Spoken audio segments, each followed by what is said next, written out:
Children, let us go through some more details of the future time reference. Some basic rules that are applicable and that has to be followed while framing sentences in future time reference we have already dealt, and in this part 2 of future time reference let us cover up some more examples and some more rules. To have a quick recap, what is future time reference? The time that we are speaking of in future, whatever is going to happen, and we are sitting in the present times and talking about the future incidents and events that is likely to happen, that is what is meant by future time reference, and it is generally associated and it can be easily indicated with the presence of will or a going to ing plus 2, this kind of words. It will indicate that the tense is running in future time reference. Basically all the predictions, the zodiac signs that we have, the predictions which we make, we are sitting in the present times and we are predicting our future. So that's what is, they also, those predictors also use the future time reference. For example, see a glimpse of the future.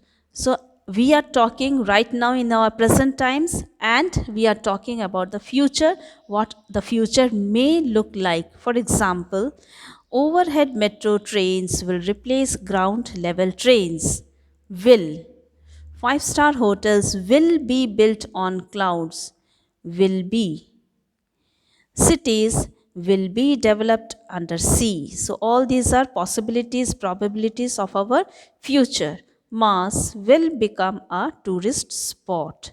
So this is what is meant when we say future time reference. Let us see one important rule. Will is often used to predict things about future.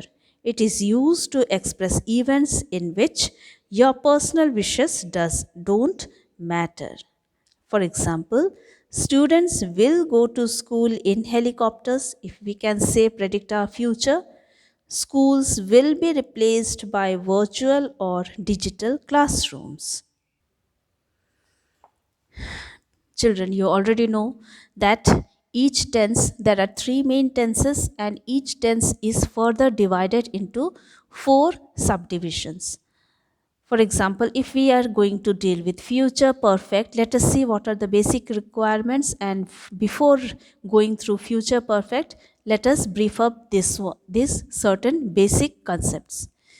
Present perfect, we have present perfect tense, we have past perfect also, and we do have future perfect tense also.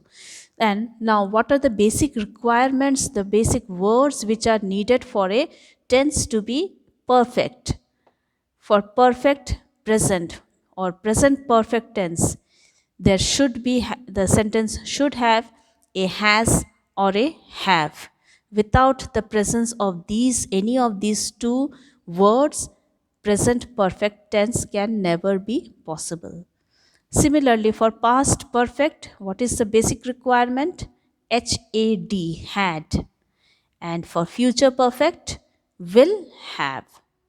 So these are the basic words which is needed for a tense to be, or for a sentence to be in present perfect tense, past perfect tense, or future perfect tense.